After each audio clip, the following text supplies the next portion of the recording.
began as a clay artist, as a potter in school. So I was getting my bachelor's degree at Tennessee Tech, and they have an art program there. And I was going through all the motions of getting my clay degree or my ceramics degree, and I had to take an elective in order to fulfill my requirements. And so they had glass blowing, and so I took the elective, and I fell in love with the material.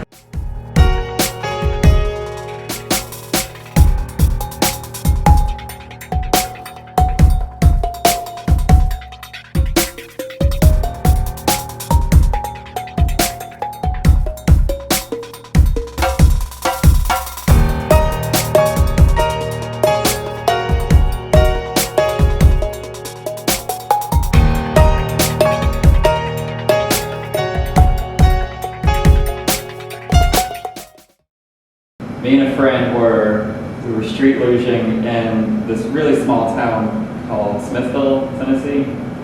We got lost, and then we saw this handmade sign, so we decided to check it out, and it was the Appalachian Center for Craft, which is a satellite campus of TTU.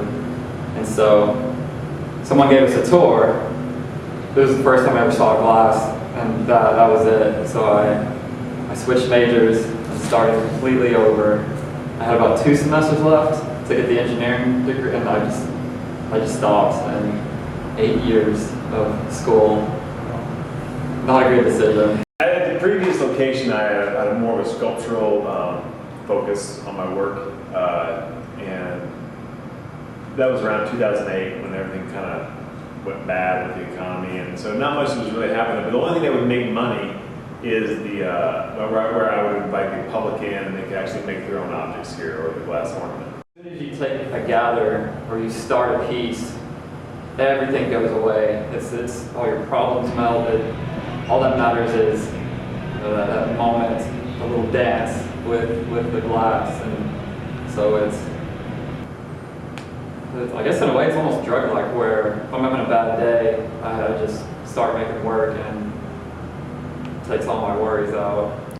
So around Christmas, we really, would do advertising. Come in and blow your own glass ornament, and it was madhouse. Like people just from October to December 23rd was nothing but that, and that's pretty obvious on what's going to make the money. So we just kind of did it for Christmas, and we would do it when people knew that we did it. They said, "Hey, we want to come down and blow an ornament." Yeah, sure, come down. But then, like I said, once things in 08 tanked, we tried to struggle with different ways of trying to make the studio go, but none of them really worked.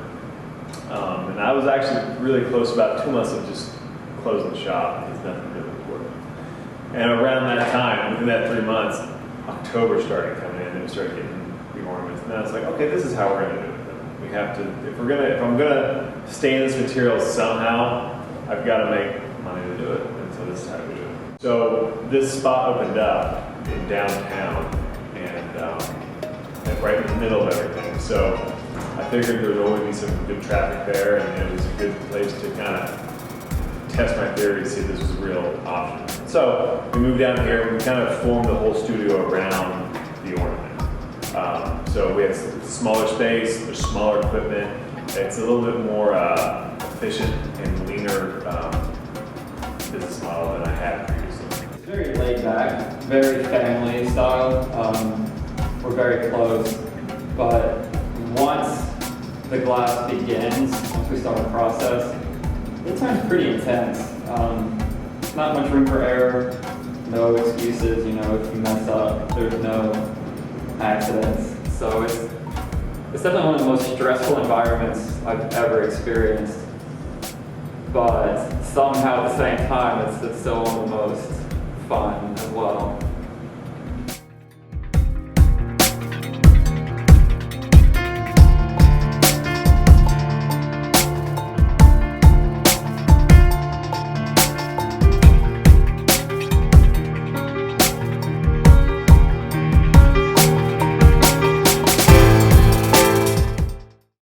Process of making an ornament with somebody is we have our palette of colors that they look at first. And they look at that and they say, okay, I want that color, mix with that color. Great. So we mix up the colors and then we actually extract the glass out of the furnace on the blowpipe. Then we roll through the colors, we apply the colors that they've chosen, and then we give the blowpipe to the participant.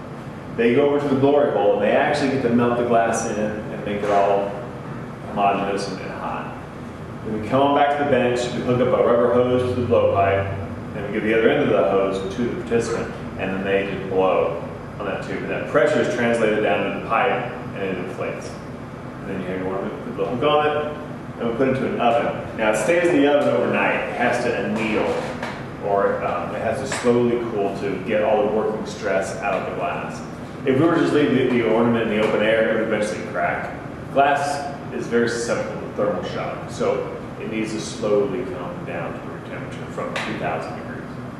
Every single person who discovers this material through me, when I look at them, they're so enamored and just captivated by the material. I get to see myself when I started. That's what I really like about it, actually. It's because right now, I mean, I'm at the point where the material doesn't really hold, it holds a specialness, or I still like the material, but you know, I've done it for like close to 17 years now, and it's just kind of, you know, I'm over the whole being captivated by it usually.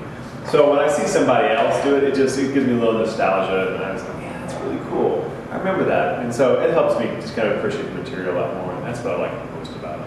It's kind of like serving, except people are happy. You know, they're not angry that their food's late. They're here by choice and happy. So those short moments with the people, and sometimes it's curious, sometimes it's, you know, they're just like me, so it's a fun little moment, and then other times I'm just bewildered at people. Whenever there's time for me to, whenever there's downtime, I usually try to work on designs that I just have in my head. And that's the other good thing about the ornament thing, is it provides me time to make my own work when I want to, because the ornaments pay for everything. What would you say the most difficult thing about glass blowing is? All of it. Like this, it takes a while to even get to where you can take a decent gather, you know, and like you can't sell a gather, it's just a blob, but probably just wrapping your brain around it, really. It's like playing chess with yourself. You're always going to lose, but you always win because you learn that split-second new technique to make it a better craft. I'm looking at another town right now to build another shop there. It's a touristy little town in Colorado, so it's that's the next step. If I have any at all, I'm just kind of toying with the idea because I know the potential's there. But like I said, all these things have to come into play. Like when I go there, I have to make sure I can get the right power, the right gas. You know, where the area I'm looking is a historical district, so there's a lot of restrictions on there on like what you can and can't do to the building. So